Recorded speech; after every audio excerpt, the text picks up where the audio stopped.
सुंदरवन जंगल में कड़कनाथ नाम का एक कौवा रहता था। किसी बीमारी की वजह से जिंदगी के आखिरी वक्त से गुजर रहा था। कड़कनाथ अपने खानदान का अकेला कौवा है, जिसके घर में 2 नौकर हैं, टुनटुनी और बंटी कबूतर। कड़कनाथ सेठ को अब इस बात का एहसास हो गया है कि उसने जंगल के पक्षियों से बेईमानी कर जो पैसे कमाए हैं वो उसके काम नहीं आए। मरने के बाद उसकी सारी दौलत रिश्तेदारों के हाथ लग जाएगी, इससे भी उसको कोई फायदा नहीं था। कड़कनाथ सेठ की आखिरी ख्वाहिश ये है कि ये दौलत उसकी रूह की आजादी की वजह बने। इसके लिए कड़कनाथ सेठ टुनटुनी और बंटी कबूतर को बुलाता है और उनसे कहता है, बंटी कबूतर, टुनटुनी, तुम दोनों मेरे वफादार नौकर हो। मैंने तुम्हें पूरी जिंदगी चंद रुपयों की तनख्वाह के अलावा कुछ नहीं दिया।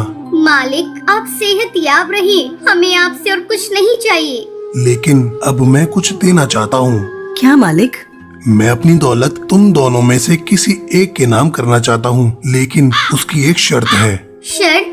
मैं कुछ समझी नहीं मालिक। आज दिन भर तुम दोनों अपनी अपनी समझ के मुताबिक भलाई और नेकी का काम करो और शाम को आकर बताओ। मुझे जिसकी नेकी बेहतर लगेगी मैं अपनी जायदाद उसके नाम करूँगा। टुनटुनी और बंटी कबूतर कड़कनाथ सेठ की बात सुनकर हैरान होते हैं और दोनों सोचते हैं कि ऐसा क्या काम करें जो कड़कनाथ सेठ को पसंद आ जाए। अगली रोज सुबह होते ही टुनटुनी और बंटी कबूतर नेकी और भलाई का काम करने के लिए घर से निकलते हैं। टुनटुनी अभी तक ये नहीं सोच पाई कि उसे भलाई के नाम पर क्या करना है, लेकिन बंटी कबूतर के दिल में दौलत हासिल करने के लालच ने उसे नेकी के कई काम सुझा दिए हैं। बंटी कबूतर सबसे पहले मंदिर में चंदा देता है, मंदिर के बाहर बैठे गरीब पक्षियों की भी रुपए पैसे से मदद करता है, अस्पताल में जाकर जख्मी पक्षियों को दवाइयाँ खरीद कर बांटता है, जंगल की पुरानी स्कूल की मरम्मत करवाता है। टुनटुनी ऐसे ही किसी नेक काम के लिए घर से निकलती है। उसे रास्ते में गाय मिलती है जो कचरे के साथ पॉलिथीन खा रही थी। अचानक वो गाय गिरकर तड़पने लगती है। टुनटुनी से फौरन जानवरों के अस्पताल ले जाकर इलाज करवाती है। उसके पेट से बहुत सारा पॉलिथीन निकलता है। इसके बाद गाय ठीक हो जाती है। हे भगवान, अब तो शाम हो गई। मैं कड़कनाथ सेठ से जाकर क्या कहूँगी? मुझे इस बात का मलाल नहीं है कि मैंने नेकी का कोई काम नहीं किया, बल्कि खुशी है कि मेरी कोशिश से गाय की जिंदगी बच गई। टुनटुनी गाय को अस्पताल में छोड़कर कड़कनाथ सेठ के पास जाती है।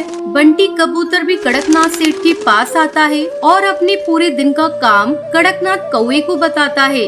बंटी कबूतर अपनी नेकी के सभी कामों को एक एक करके गिनवाता है और टुनटुनी सिर्फ इतना ही बताती है कि उसने सारा दिन गाय के इलाज पर खर्च कर दिया। टुनटुनी के पास बताने के लिए कुछ नहीं है, इसलिए वो चुप हो जाती है। बंटी कबूतर और टुनटुनी, मैंने तुम दोनों की बातें गौर से सुनी। बंटी कबूतर, तुमने दिन के 8 घंटों में 800 भलाई के काम किए हैं। शुक्रिया मालिक। टुनटुनी, तुम दिन भर में गाय के इलाज के अलावा और कुछ नहीं किया। तुम्हारे हिस्से में एक ही काम है। मालिक, मैं गाय की हालत देखकर सब कुछ भूल गई थी। मुझे आपकी जायदाद की बिल्कुल याद नहीं रही। टुनटुनी, तुमने मेरी जायदाद हासिल करने की फिक्र छोड़कर गाय की जान बचाई है। यह सबसे बड़ी नेकी और भलाई का काम है, इसलिए मैं अपनी सारी जायदाद तुम्हारे नाम कर रहा हूँ और मुझे यकीन है कि तुम मेरी जायदाद का सही इस्तेमाल करोगी और इससे मुझे सुकून मिलेगा। मालिक, आपने मेरे लिए कुछ नहीं सोचा?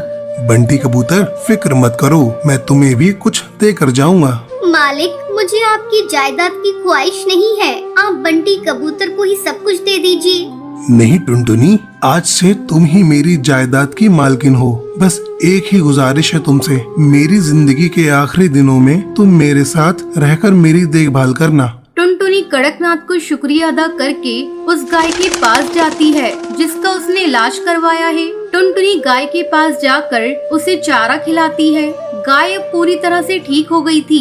ये सड़कों पर फिरने वाली आवारा गाय हैं, इसलिए वो उस गाय को कड़कनाथ के घर लेकर आती है और गाय के साथ खुद भी वहीं रहने लगती है। टुनटुनी अब एक बेटी की तरह कड़कनाथ की खिदमत करने लगती है। वक्त पर दवाई और खाना पीना देती है, गाय का ताज़ा दूध पिलाती है। टुनटुनी, तुम मेरी कितनी खिदमत करती हो, कभी आराम भी कर लिया करो। टुनटुनी, आज से तुम मुझे अब्बू जान कहोगी। ठीक है अब्बू जान, जब तक आप पूरी तरह से दुरुस्त नहीं हो जाते मैं आराम नहीं करूंगी। टुनटुनी की खिदमत के सामने यमराज को भी झुकना पड़ा और कुछ ही रोज में कड़कनाथ बीमारी को शिकस्त देकर सेहत याब हो जाता है। टुनटुनी बेटी, अब तो डॉक्टर ने भी कह दिया है कि मेरी पूरी तरह सेहत दुरुस्त है। यह तुम्हारी वजह से मुमकिन हुआ है। नहीं अब्बू जान, आपके दुरुस्त होने में दवाइयों के साथ गाय के दूध का भी करिश्मा है। हाँ बेटी, गाय के दूध ने मेरे जैसे बीमार के लिए जड़ी बूटी का काम किया है। बेजान जिस्म में जान डाल दी है। हाँ अब्बू, जब एक गाय ये करिश्मा कर सकती है तो हजारों लाखों गाय इस मुल्क को बदल सकती है।